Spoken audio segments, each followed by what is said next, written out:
और दक्षिण लेबनान में इजरायल की सेना की बमबारी से कोहराम मच गया। फुटबॉल मैदान पर हमले का इजरायल ने विध्वंसक बदला लिया है। हिजबुल्लाह के ठिकानों पर आईडीएफ ने कहर ढा दिया। इजरायली विदेश मंत्री काट्ज ने बड़ी चेतावनी दी। हिजबुल्लाह से ऑल आउट वॉर का वक्त, ये कहा है काट्ज ने।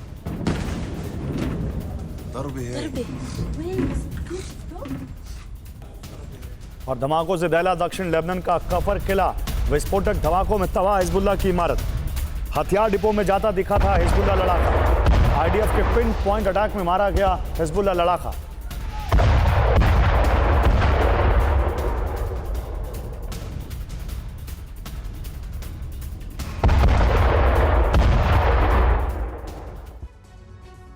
और ये ऑल आउट वॉर क्यों हो सकती है, इसका एक और कारण आपको बताते हैं। जिस टेंपल माउंट में यहूदियों के जाने पर दशकों से पाबंदी थी, अब उसी टेंपल माउंट में दुनिया भर के तमाम यहूदी बेरोक टोक जा सकेंगे, टेंपल माउंट में उपासना कर सकेंगे। और यह ऐलान इजरायल की कैबिनेट में हुए फैसले के बाद किया गया है। मगर इजरायल के इस ऐलान के साथ ही अरब में महाजंग की मुनादी हो चुकी है। इजरायल वर्सेस इस्लामिक संगठनों के बीच यरूशलेम पर कब्जे की जंग भी छिड़ चुकी है। आखिर कैसे अल अक्सा के स्थिति परिवर्तन से हो सकता है सबसे बड़े धर्म युद्ध का आगाज, इस रिपोर्ट में देखिए।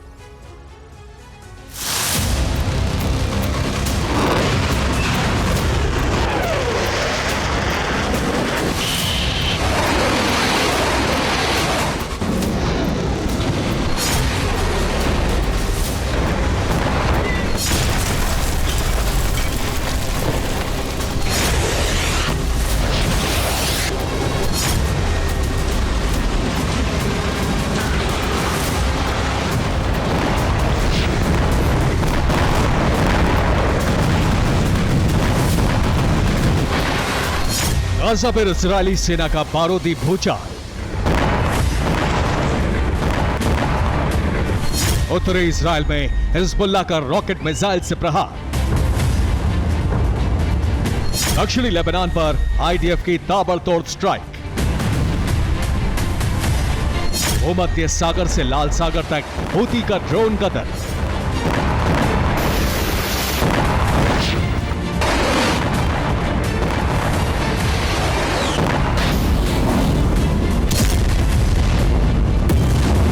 अरब के कोने कोने में जंग छिड़ी हुई है।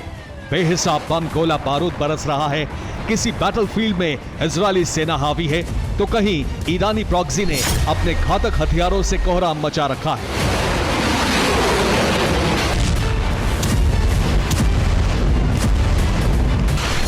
अरब की धरती जिस तरह सुलग रही है, कई मोर्चों पर खूनी संघर्ष चरम पर बना हुआ है। उसके पीछे की वजह है 7 अक्टूबर 2023 की तारीख।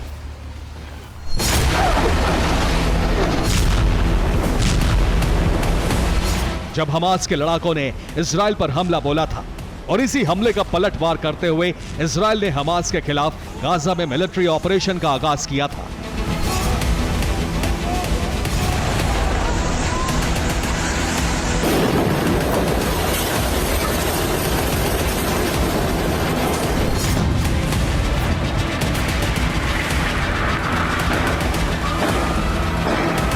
लेकिन बड़ा सवाल यह है कि 7 अक्टूबर को अचानक ही हमास के लड़ाकों ने इजरायल पर अटैक क्यों किया?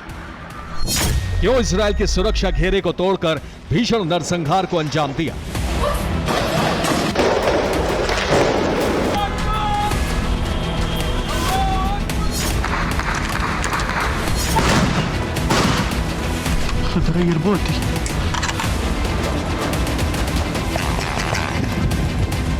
सैकड़ों लोगों को बंधक बनाया तो इसके पीछे की वजह है यरूशलेम में मौजूद अल अक्सा मस्जिद, जहां हिंसक बवाल का इंतकाम हमास ने 7 अक्टूबर को इजरायल पर हमला करके लिया।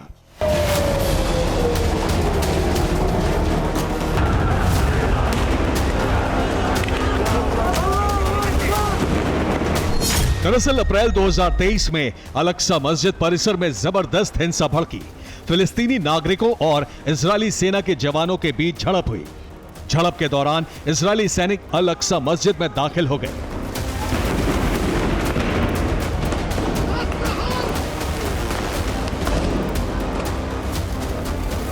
अलक्सा मस्जिद में कई दिनों तक जारी रही हिंसा से जुड़े कई सारे वीडियो भी सामने आए, जिसमें इजरायली सैनिक टकराव के दौरान मस्जिद परिसर में दाखिल होते देखे गए।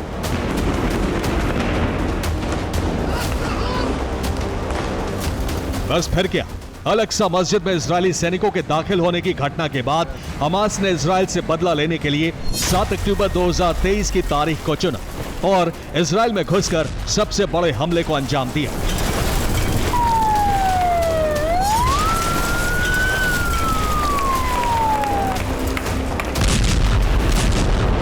लेकिन अब तो 7 अक्टूबर से भी बड़ा हमला इजरायल पर होने वाला है और इस बार इजरायल का दुश्मन सिर्फ हमास नहीं बल्कि पूरा मुस्लिम वर्ल्ड होगा, यानी अरब में मौजूद तमाम मुस्लिम देश और कट्टरवादी इस्लामिक संगठन। जानते हैं क्यों? इसके पीछे की वजह है इजरायली वॉर कैबिनेट का एक फैसला।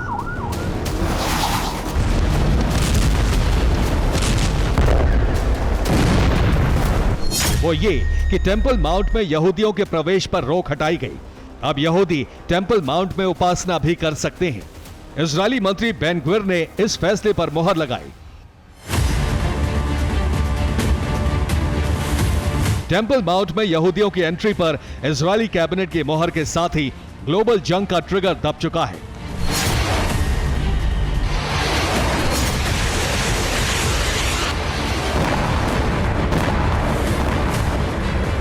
क्योंकि यहूदियों को इससे पहले अलक्सा मस्जिद परिसर और टेंपल माउंट में जाने का अधिकार नहीं था। आखिर क्यों, ये आपको बताएंगे, लेकिन उससे पहले आप अलक्सा मस्जिद परिसर के बारे में जान लीजिए।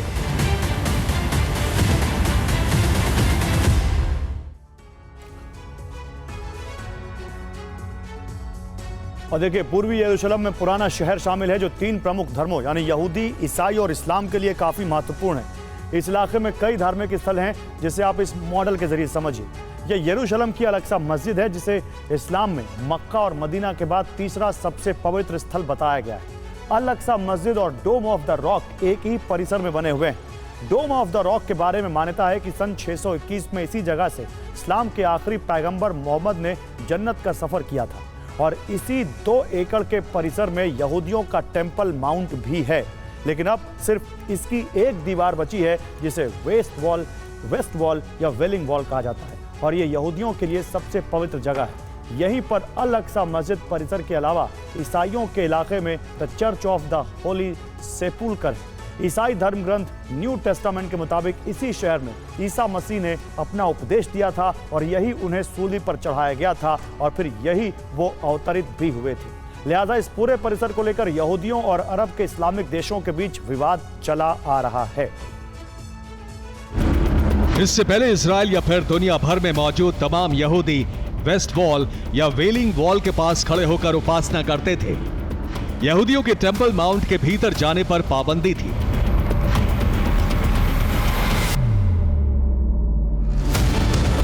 मगर इजरायली कैबिनेट के ताजा फैसले के बाद अरब ही नहीं बल्कि दुनिया में मौजूद तमाम मुस्लिम देशों और संगठनों का भड़कना तय है, क्योंकि इजरायल के अस्तित्व में आने के बाद से ही यहूदियों का टेंपल माउंट में जाना मना था। आखिर क्यों, ये भी जान लीजिए।